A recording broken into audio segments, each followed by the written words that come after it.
Wow. Well, before starting this video, let me tell you this right now. This is based on research that's already been provided and some that has not. So, with that being said, this is my own point of view. No way in shape or form reflects the opinions of the NBA, the Houston Rockets, Orlando Magic, or anyone else associated with this story, including Stephen Francis and Cuttino Mobley. Now, let's continue. When Steve Francis came into the NBA, he wasn't the guy you thought of that's going to be the biggest star in the world. He had a great season with Maryland from that 98-99 season when he was with Maryland. He played really good that year. You know, he had bounced around for 2 colleges. He was still recovering from the fact of his mom passing away from cancer. And he was still dealing with that, you know, and him being out for like a year and missing about a year and a half of school for basketball. He bounced from junior college to junior college. Then he went to Maryland for 1 year. And he became the superstar that 1 year in Maryland. And then in the draft in '99, he was the second pick by the Vancouver Grizzlies. Then became the biggest problem in the world. He said, I don't want to play for Vancouver. And talking about the distance away from Maryland, where he's from, his home, the taxes, endorsements, and the fact that God didn't want him to play for Vancouver Grizzlies. He was completely criticized in negotiations. He just did not want to play for them. And the Vancouver International Airport, he had a fight up there. And this was an incident where the Grizzlies were trying to get rid of him because they didn't want him. And they didn't want his attitude on the team. The fans already didn't like him and wanted him out. And before the season even started, he got traded to the Houston Rockets in the biggest trade done. I think it was like 12, 13 players went. Some draft picks. It was the largest trade in NBA history that brought him over to Houston. When he came to play the Houston Rockets, when they played the Vancouver Grizzlies, they should have just left Steve Francis at home. Even though he torched Vancouver that night, they threw batteries, they threw everything at Stephen Francis. Franchise. That's his nickname, because he was the franchise. Now, with all of this going on and going down with Steve Francis, he became the man in Houston. He was going off, averaging about 20 points a game, 6 assists, 6 rebounds, and about 2 steals a game almost. It's only 2 games he never started with Houston. He became their franchise player. He was the guy sat there when they got the number 1 pick to get Yao Ming from China. He's the one they sent to represent the Houston Rockets. He done a lot of things in the community. You know, he got Rookie of the Year, and he had to share it rather with Elton Brand, but still, franchise was playing at a high level and bringing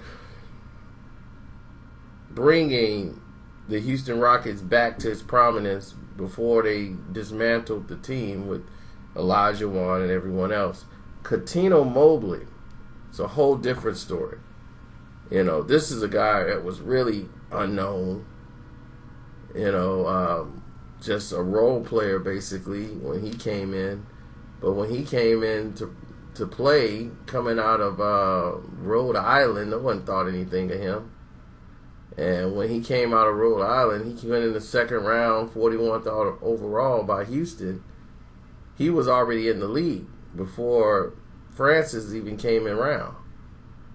And when he came in and they did the trade to bring Steve Francis over to the team, this made it, like opportunistic for him and Steve to have a good team. Everything else could go, according to the layout, and like it's like they clicked right away. Like they became buddies and got really close and got to know each other, and they trusted each other on the basketball court. And each guy like looked out for one another. Like they were like the closest anybody's ever seen. Now, during this final year that they were together when Yao Ming was there, things were going on that people were starting to pay attention to, meaning their teammates. There was always rumors on like these like internet websites or blogs at the time that something strange was going on with Cuttino Mobley and Steve Francis. They were too close. They showered together. One would leave the shower, jump in the other shower, and have a conversation with the other. And they kept to themselves. They didn't really like share things with the rest of the team. And just these two, they go eat together. They go do everything together. And even though Francis is basically still with his girl from high school, it didn't seem to matter because he cared or spent most of his time with his teammate Cuttino Mobley. So everyone's like, okay, well, he's with Mobley all the time, Cuttino Mobley, but he has a fiance, and she's like, he had her from high school, and that's who he was rolling with, and she wasn't causing any problems. So everybody thought like, nah, that franchise, like they're cool. But Cuttino Mobley was very, very into the fashion and just different from everyone else. And different sometimes scares people. They don't understand it. And one of the teammates actually approached Steve Francis and said, look, a lot of people think y'all gay. If it is, I just want to know. Flat out. They laugh like, man, no. Like, no way, man, dude, we're not gay. No, we just friends, man. We brothers, man. We love each other, man. It's a brotherly love thing. Now, you got Van Gundy there, and the rumor was that Yao Ming didn't like it to see this type of behavior from the Houston Rockets. And it was like insulting the culture, and it became Yao's team, and they had to be moved. In a trade that shocked the world, no warning, no anything, Cuttino Mobley and Steven Francis was moved, effective immediately, away from the Houston Rockets and traded to the Orlando Magic for Tracy McGrady, Juwan Howard, and a couple other players. And people were stunned. Just completely stunned because of what Francis did to the community. And they were, getting up momentum when they first made it to the playoffs against the Lakers with Yao Ming, and they had a great run at that at the Lakers back then. They just needed another push or whatever, and they thought they were on their way. Then all of a sudden, boom, you traded to Orlando, and you're in Florida. But Francis was like, wow, I was shocked this happened, but at least I got Mobley. And him and Mobley again, Francis' fiance at the time was pregnant with their first child when all of this went down. So while he's there, his baby's born, and these guys got houses right by each other. They see each other 24 hours a day, hanging out with each other. And then here comes the ESPN interview about how close Cuttino, Mobley, and Stephen Francis is. And this put it on a global scale. And it's like, oh my God, what have they just done? This is not good for the Orlando Magic. Orlando Magic was about Disney, Walt Disney, Mickey Mouse, Minnie Mouse, kids. They didn't want to introduce them to a guy, some friends that may or may not be too close for comfort. And this isn't a time when it was all accepted. This was when a time where people were frowned upon it and scared.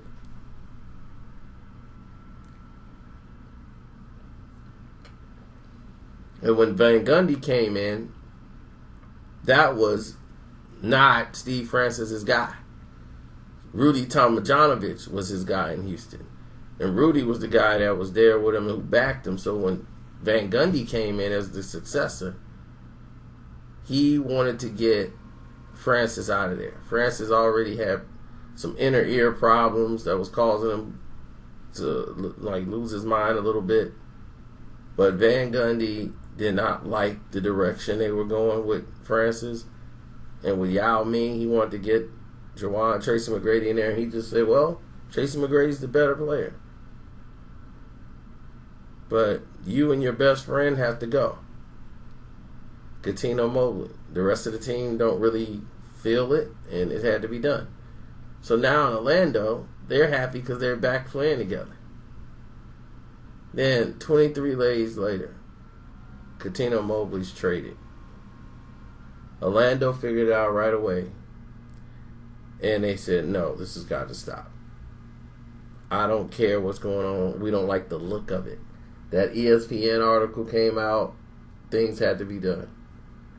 And when they traded Cuttino, Mobley away and left Francis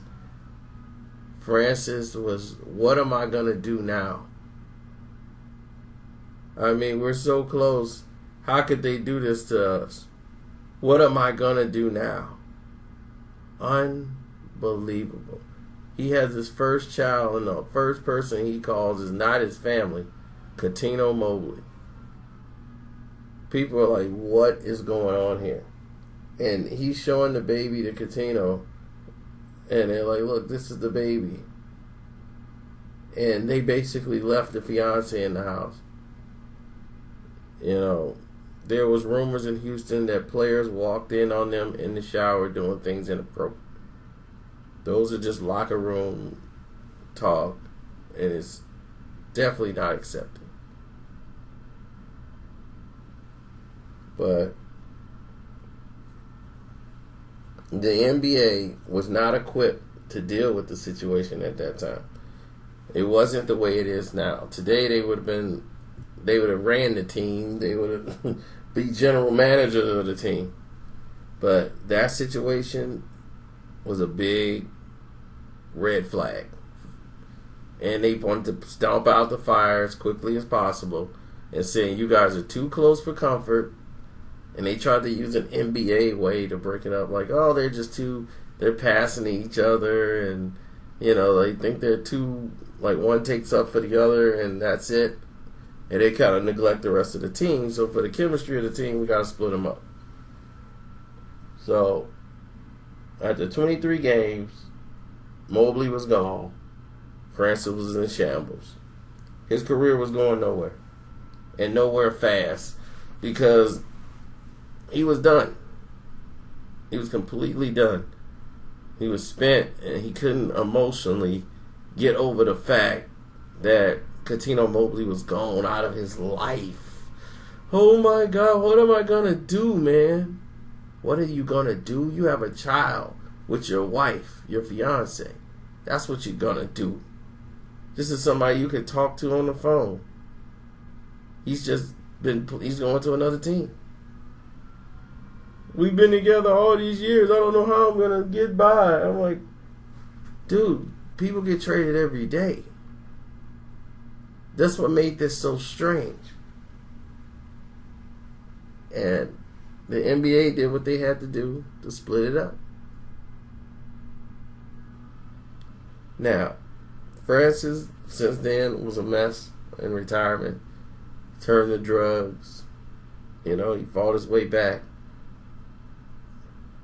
to where he started making public appearances, but he was never the same.